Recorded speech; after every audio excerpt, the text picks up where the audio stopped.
A question we also get often is about, what about the forms? What is a country of origin form itself? So really, NAFTA has its own unique form. GSP has what's called the Form A.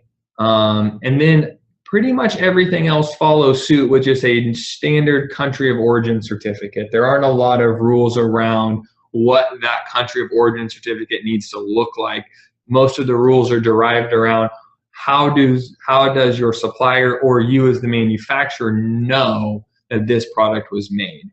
And that kind of takes us into the bill of material side of this. So when you go and you're ready to qualify something, especially on the export side, that you want to claim as U.S. origin for a specific free trade agreement, the very first thing you have to do is you have to get a bill of materials for every part inside of that. And I know a lot of people just decided they were never going to claim a free trade agreement again because some of these get really long. Inside of that, you'll need to know what the value of each one of those products is. So if you bought it for $3, you need to be able to say that. You need to know the country of origin of each of those individual products, and you need to know the tariff numbers. The reason for that is inside most free trade agreements, there are, it tends to be either a value question, how much value is what's considered originating or non-originating. So a good example would be NAFTA, where most things require 60% U.S. origin items in order to claim NAFTA. Now, there's no, I can't say for sure that every one of them 60%, some are 50, some bump all the way into the 90. So, even inside of each free trade agreement, you can't make a statement that covers everything. There's other things that talk about, well, if you imported this product as HTS-X and it turns in, you add this component to other components, and as a whole they turn into HTS-Y, then there's what's sometimes called a tariff shift. And did that tariff shift now allow that product to, you've added enough value to it here in the US that now you can claim a free trade agreement.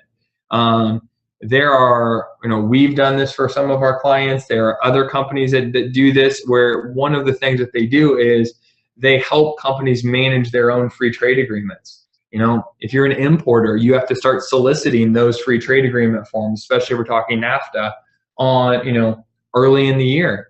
If you're an exporter, you've probably already started getting these solicitations for 2017, because people want to know, am I going to be able to buy from you tomorrow because your product is still eligible, which allows me to import it duty-free? Or for whatever reason, have you made a switch in your purchasing, in your buying, that now says, oh, I used to source this product, from down the street, and now I source this product from Asia, and because of this, the product that I'm selling no longer qualifies.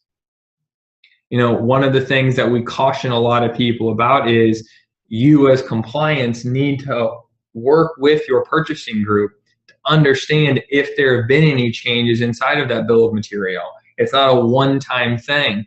We've seen it before where, a client was always purchasing something and they didn't even realize that a piece which added enough value to throw it out and it could no longer be considered originating, they started importing it 2 years ago, and they didn't realize that that piece went into this item that now they were claiming as free trade agreement. And just because you buy it from someone down the street also doesn't mean that it's U.S. origin. They may have imported it. So that kind of goes back to that burden of proof statement that we talked about, and making sure that, we have, that you understand and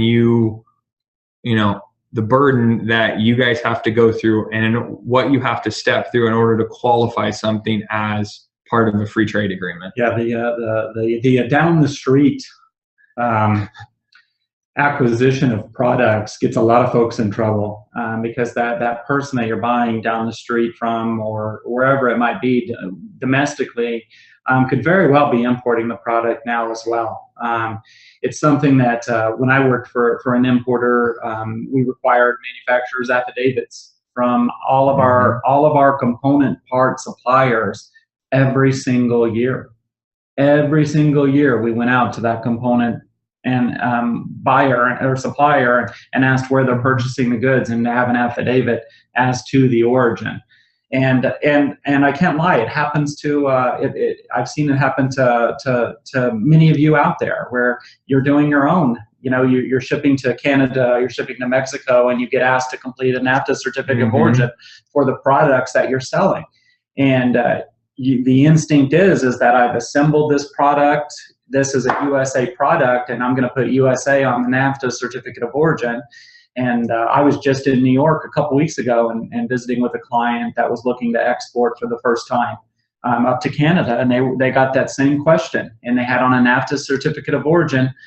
You know, what do I do? I have all these component items that make up this finished piece.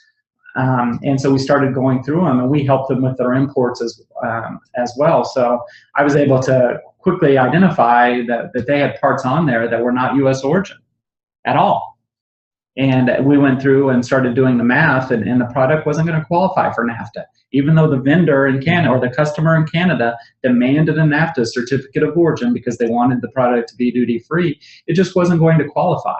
And at that point, you have to decline to do the NAFTA certificate of origin because the product just doesn't qualify for NAFTA in those cases. So we have to be very careful about the component pieces and the math problem that Adam described when it comes to free trade agreements, claiming free trade agreements, and making sure that you're always protecting yourself and your business, regardless of what your client might want on an export situation, and also even on an import situation with a free trade agreement, to make sure they've done their due diligence before declaring where that something is in fact wholly made or does qualify for a free trade agreement upon an import. With that burden of proof, we've seen some very, very complex requests as it comes, especially as it relates to textiles. And there's a question here about textiles, their own rules as it relates into most free trade agreements. And it just kind of notes that apparel textiles have own rules due to politicians are scarce of a few southern interest groups that only make yarns and fabrics. And you're spot on. Interest groups do control many of these free trade agreements, and they're trying to protect local industry as it relates. And you're right, textiles are very, very complex as it relates to free trade agreements and that burden of proof. So I thank you for whoever submitted that anonymously for asking that question.